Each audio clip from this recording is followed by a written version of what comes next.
Bakay, merci beaucoup.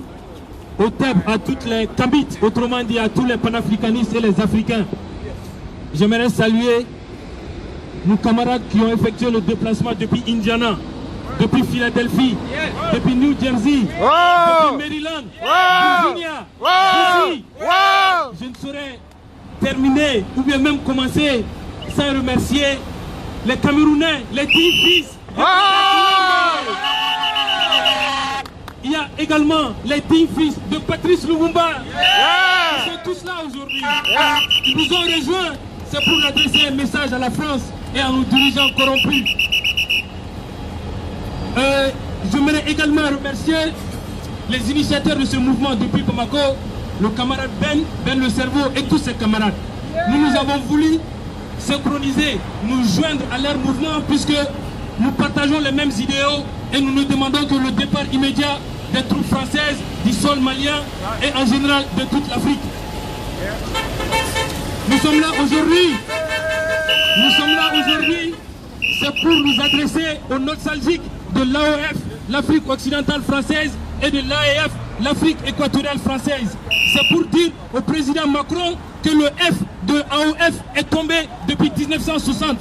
Et par conséquent, lorsqu'il s'adresse à nos présidents, il doit le faire dans la courtoisie et dans le respect. Parce qu'en manquant du respect à ses présidents, il manque du respect au peuple souverain. Et nous, la jeunesse kamite, nous n'allons plus permettre à président Macron de s'adresser ainsi au peuple africain, au peuple kamite. Nous disons au président Macron que nous ne sommes pas au temps de la loi cadre de Gaston de Fer. Nous ne sommes plus ses colonies. Le Mali et tous les autres pays sont des États souverains. Le président Macron, il a dit qu'il y a un sentiment anti-français. Nous disons qu'il n'y a pas de sentiment anti-français, mais il y a un sentiment anti-système français, anti-politique française. C'est ce que nous voulons dire au président Macron. Certes, nous présentons nos condoléances aux 43 militaires français qui sont tombés au Mali et toutes les autres nationalités. Mais nous ne cesserons de le dire et de le redire. Si la France existe aujourd'hui, c'est parce que nos ancêtres, ou disons nos grands-parents, sont partis libérer la France. Le Mali seulement, entre la guerre 14-19 et la guerre 35-45, a envoyé 60 000 combattants pour libérer la France. Le Mali seulement. Et nous avons eu à perdre des milliers et des milliers de Maliens dans les camps de concentration. Si la France est chez nous aujourd'hui, c'est parce que le Mali et les autres pays sont partis aider la France à se débarrasser et aider la France à signifier.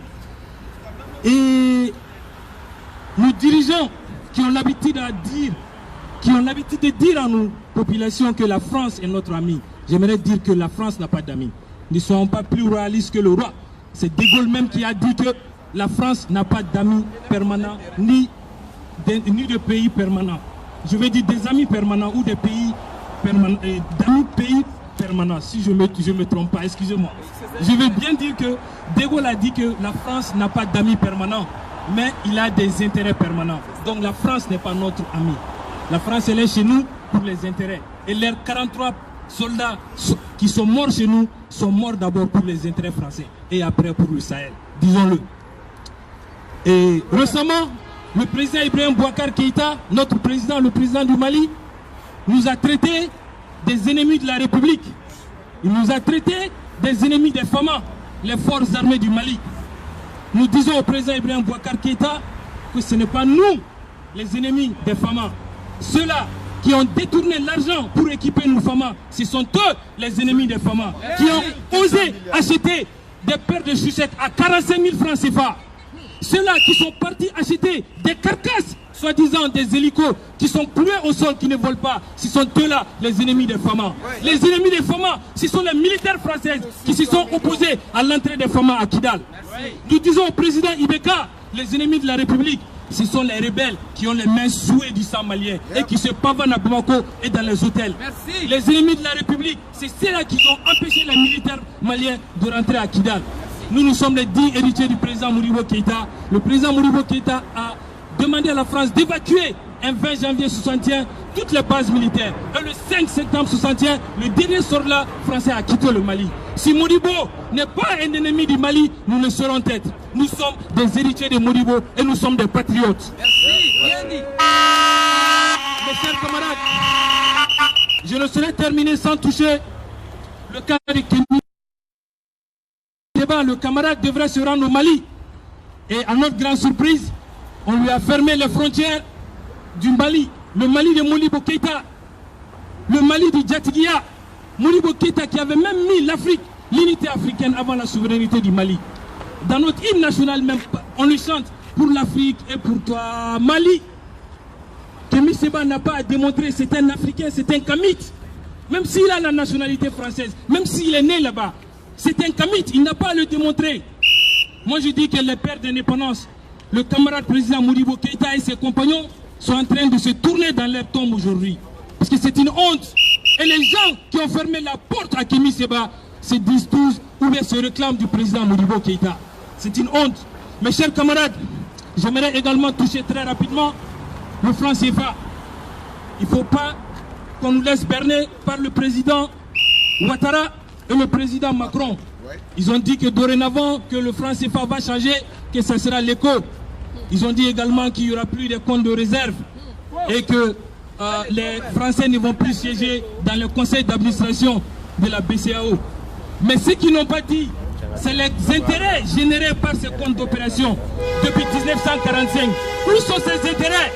On veut ces intérêts, qu'ils nous reversent d'abord. Et on va donner le temps au temps. On va donner le temps à nos économistes. Je ne saurais les citer tous, comme professeur Mamadou Koulibaly, professeur Nicolas Agbo et docteur Koko.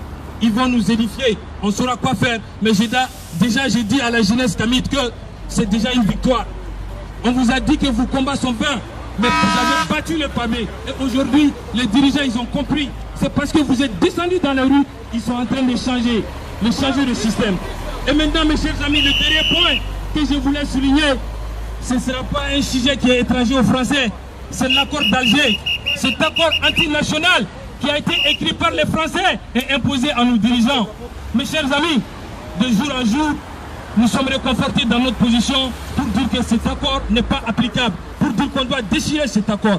Récemment, nos recherches nous ont amené un document, un rapport qui avait été rédigé par Bakara Diallo, qui était le commandant de cercle de Gao. Comme vous le savez, le Mali et le Sénégal, le Mali et le Soudan, sont partis en indépendance ensemble et c'était la fédération du Mali. Il y a eu le transfert de compétences le 4 avril. Et le 20 juin, cette fédération a été proclamée indépendante. Et c'est cette même date que les rebelles ont imposé aux Maliens pour faire la signature finale de l'accord d'Alger. Mais mes amis, j'arrive. Le rapport de Bakara nous fait savoir que Bakara avait entamé une tournée à Kidal, dans la subdivision de Kidal, entre le 4 et le 10 juillet 60. C'était pour implanter nos forces armées à Kidal et aux alentours. Le rapport, nous l'avons. Je vais juste vous faire lire un peu. Les notables de Kel et Félé ont demandé à Bakara Diallo d'instituer dans l'Adrar une sorte d'autonomie régionale représentant du pouvoir central, même en matière d'ordre public, ne devant agir que sur demande expresse du pouvoir local. Ce pouvoir local devant évidemment avoir une force de police qui appelle les tamasheks les partisans. Je cite la réponse de Bagara. Sans abâche, j'ai évidemment dit à mon auditoire ce que ces conceptions avaient de contraire avec celles du pouvoir central dans le domaine de l'organisation future de l'État. Certes, je continue avec la réponse de Bakara. L'RH dit, nous avons conscience de la grande diversité de notre pays et nous sommes prêts à respecter partout cette diversité. Mais dans un État, il ne peut y avoir deux armées, deux forces de police, le maintien de l'ordre public étant de la compétence exclusive de la puissance publique. Au-delà de ce principe, la voie ouverte à l'anarchie et à la cessation. Fin de citation. Mes chers amis, lorsque vous allez lire l'accord d'Alger en annexe 2, défense et sécurité, le point 5, réforme de défense et de la sécurité, il y a un point B qui est là, petit b, la mise en place d'une police territoriale. C'est que nos pères d'indépendance, les pères fondateurs du Mali ont refusé. Nos gouvernements, le président Ibeka, avec son gouvernement, ont accepté avec ses rebelles. Comme ils ont dit, il ne peut pas avoir une police dans une police. Il ne peut pas avoir deux autorités dans un État. C'est pour cela que nous disons non à cet accord qui a été écrit par les Français, imposé au peuple malien. Et nous allons lutter contre cet accord également. Je salue tous les frères qui ont fait le déplacement, les 10 héritiers du Cameroun de Robert Ouyambe, les 10 héritiers de Patrice Lumumba et les 10 héritiers de Modibo Keïta. Le combat ne fait que de continuer. La France va quitter l'Afrique. La France doit quitter le Mali. La France doit quitter l'Afrique. La France doit quitter le Mali. D'une manière ou d'une autre, nous allons